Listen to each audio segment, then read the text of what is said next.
शिक्षा मंत्री इस्तीफा दो, शिक्षा मंत्री इस्तीफा दो, शिक्षा मंत्री इस्तीफा दो,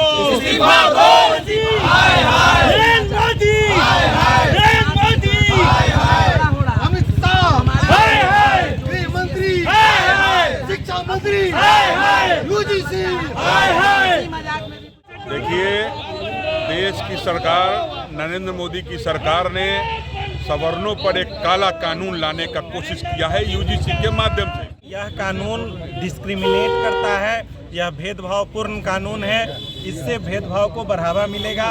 ये जो यूजीसी का काला कानून आया है उसके खिलाफ नौजवानों में, विश्वविद्यालय में और तमाम सिविल सोसाइटी में भी भयंकर आक्रोश है। यह कानून डिस्क्रिमिनेट करता है, यह भेदभावपूर्ण कानून है, इससे भेदभाव को बढ़ावा मिलेगा। जब आपने एक पक्ष को शिकायत करने का अधिकार दिया तो दूसरे पक्ष को शिकायत करने का अधिकार क्यों नहीं दिया? एक वर्ग के ही कमेटी में सदस्य क्यों होंगे? सभी वर्गों से, डिस्क्रिमिनेशन किसी के साथ हो सकता है, सभी वर्गों से इस कमेटी में लोग होने चाहिए और सबको शिकायत करने का मौका मिलना चाहिए। दूसरी बात है कि अगर शिकायत गलत हो, अगर झूठी शिकायत हो तो शिकायत करने वाले को सजा मिलनी चाहिए। यह सब प्रावधान पहले के कानून में था जो अभी हटा दिया गया है। यह दुर्भाग्यपूर्ण है, इसको रोल बैक करना चाहिए और पुनः पहले वाला कानून लागू करना चाहिए। इससे समाज में भेदभाव होगा। पहले सरकार अल्पसंख्यक बहुसंख्यक में बांट रही थी और आज अब अगरा पिछड़ा में बांट रही है। इस तरह से क्या हम हिंदुओं को जोड़ रहे हैं या तोड़ रहे हैं? डिवाइड एंड रूल तो पॉलिसी अंग्रेजों की थी। आप तो हमारे समाज के लोग हैं, सबको जोड़ने की बात करते थे, सबका विकास करने की बात करते थे। तो ये तो सवर्णों का विनाश आप कर रहे हैं। समानता का बात कर रहे हैं कि समानता लाने के लिए किया गया है। नहीं, ये डिस्क्रिमिनेटरी है। आप पढ़ लीजिए, कोई भी जो ओबीसी है, एससी एसटी है, उसको तो शिकायत करने का अधिकार है, लेकिन जो सामान्य वर्ग के बच्चे हैं उनको शिकायत करने का अधिकार नहीं है। नंबर 1। नंबर 2, पहले के कानून में था कि अगर शिकायत झूठी पाई जाती है तो शिकायतकर्ता, चाहे वह ओबीसी हो, एससी एसटी हो, उसके खिलाफ मुकदमा चलेगा। लेकिन अभी उस प्रावधान को हटा दिया गया है। झूठी शिकायत भी कोई कर दे तब भी उस पर मुकदमा चलेगा और सामान्य कोटि के जो छात्र होंगे उनको पनिश किया जाएगा। ये कहाँ का कानून है? ये तो काला कानून हो गया। अगर काला कानून हो गया, जो झूठी शिकायत हो तो शिकायत करने वाले पर भी मुकदमा चलना चाहिए और उस पर भी तब आदमी अकाउंटेबल होगा, झूठी शिकायत नहीं करेगा। लेकिन इस तरह का काला कानून लाइएगा। पहले नौकरी में मान लीजिए आरक्षण ठीक है, लेकिन ये तो बच्चों को 12 के बाद ही आप डिस्क्रिमिनेट कर रहे हैं, बांट रहे हैं। कहाँ सबको जोड़ना चाहिए। राजनीति में अगर आप आए हैं, सार्वजनिक जीवन में हैं, तो आपका उद्देश्य समाज को जोड़ना होना चाहिए, तोड़ना और बांटना नहीं होना चाहिए। आप समाज को तोड़ रहे हैं, बांट रहे हैं, यह निंदनीय है, घृणित है। हम लोग इसकी घोर निंदा करते हैं।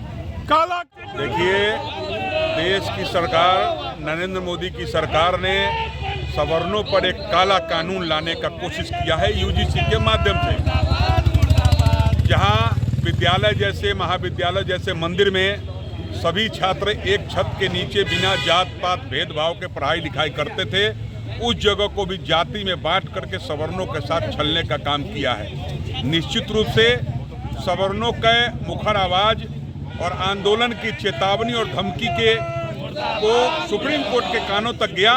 सुप्रीम कोर्ट ने न्याय संगत निर्णय कुछ समय के लिए किए हैं, मैं उनका आभार जताता हूं। लेकिन पूर्व की जो घटनाएं हैं, एसटी एक्ट वाले मामले से हम लोग काफ़ी डरे हुए हैं, सहमे हुए हैं और काफ़ी सतर्क भी हैं। चूँकि पूर्व में एसटी मामले में भी सुप्रीम कोर्ट ने रोक लगाया था, लेकिन देश की ये नरेंद्र मोदी की सरकार ने पार्लियामेंट में बैठ करके उस कानून को उन्होंने संवैधानिक रूप से फिर से दर्जा दिया। आज सवर्ण समाज काफ़ी चिंतित, काफ़ी विचलित, काफ़ी डरा हुआ है। इसलिए सवर्णों ने यह तय किया है कि जब तक यह काला कानून वापस नहीं लिया जाएगा तब तक हमारा ये आंदोलन चलते रहेगा। हम चुप नहीं बैठने वाले हैं। अगर सरकार को यह लगता है कि सवर्णों से इतनी उनको घृणा और नफरत है तो सवर्णों के लिए अलग महाविद्यालय, अलग हॉस्पिटल, अलग मंदिर, मस्जिद, गिरजाघर, गुरुद्वारा, अलग गांव, अलग राज्य, अलग देश का निर्माण करें जिसमें सवर्ण समाज ही सिर्फ रहे और वो अपना जीवनोपार्जन अपने तरीके से कर ले। एक तरफ सवर्णों के टैक्स से पूरा देश का वित्तीय व्यवस्था चल रहा है, दूसरे तरफ आप सवर्णों को इस तरह से करने की कोशिश कर रहे हैं। आप बोलते हैं, आपका नारा है सबका साथ सबका विकास, लेकिन सबका साथ के साथ सवर्णों का विनाश क्यों? और हिंदू में बोलते हैं कि कटोगे तो बटोगे, तो आप ये कौन प्रावधान लाए हैं? इसमें कटने और बटने की स्थिति बना रहे हैं। इससे सवर्ण समाज काफी नाराज है और जब तक रोल बैक यह कानून नहीं होगा तब तक सवर्ण रोड पर रहेगा और आंदोलन करके इसको अंतिम अंजाम तक पहुंचाएगा। धर्मवीर शुक्ला, महामंत्री, सर्व ब्राह्मण वनमर्सी महासभा ने आपसे ये जो यूजीसी का काला कानून आया है उसके खिलाफ नौजवानों में, विश्वविद्यालय में और तमाम सिविल सोसाइटी में भी भयंकर आक्रोश है। समूचे देश में आंदोलन हो रहा है। मुजफ्फरपुर में भी उसी कड़ी में सभी समाज के हर वर्ग के लोग इसके साथ जुड़े हुए हैं। जो सवर्ण समाज है बहुत आंदोलित है और यह ध्यान सरकार तक भी पहुंच गया है। आज हम धन्यवाद देना चाहते हैं सुप्रीम कोर्ट को कि ऐसा काला कानून को उन्होंने स्टे लगाया है। स्टे लगाया है। हम तो यह कहेंगे कि केंद्र सरकार शिक्षा मंत्री को अपने पद से इस्तीफा ले लेवे। कैसे उनके हाथ के नीचे से यह काला कानून पास हो करके यूजीसी ने ये लागू किया? कैसे यह एक्ट बना? ये जवाबदेही धर्मेंद्र प्रधान पर फिक्स होना चाहिए। मोदी जी अगर जननेता हैं तो इस कानून को वापस लेना होगा और निश्चित रूप से लेना होगा। सरकार तो कह रहा समानता के लिए लाए हैं। समानता की भावना, वो तो आए थे मोहन भागवत जी, सद्भावना के लिए आए थे। सभी सिविल सोसाइटी के लोगों को बुलाया था। सिविल सोसाइटी के लोगों ने वहाँ कहा कि आखिर ये कानून सद्भावना के लिए है या एक समाज को चिन्हित करके उसको प्रताड़ित करने का काम करने के लिए किया गया है। मोहन भागवत जी टाल गए, बात को टाल गए और उन्होंने कहा कि हम पता करेंगे कि क्या हो रहा है। या कहकर टाल कर उस बैठक में मैं भी था। मैं ही पहला आदमी था जो ये सवाल मोहन भागवत के सामने किया था। कोई नेता बोलने के लिए तैयार नहीं है इस पे, ना मंत्री ना ही कोई जो स्वर्ण नेता भी है वो भी नहीं बोल रहे। दुर्भाग्य है हमारे समाज का। इतनी अगर जिगर नहीं है, इतनी अगर क्षमता नहीं है, हृदय में इतनी ताकत नहीं है तो राजनीति से इस्तीफा दे देना चाहिए। जी बिल्कुल नहीं, हम सर्व समाज के नेता हैं।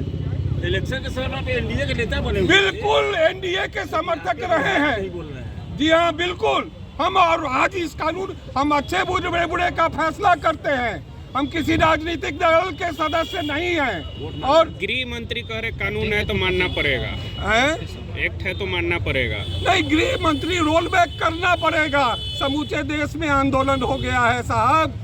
ये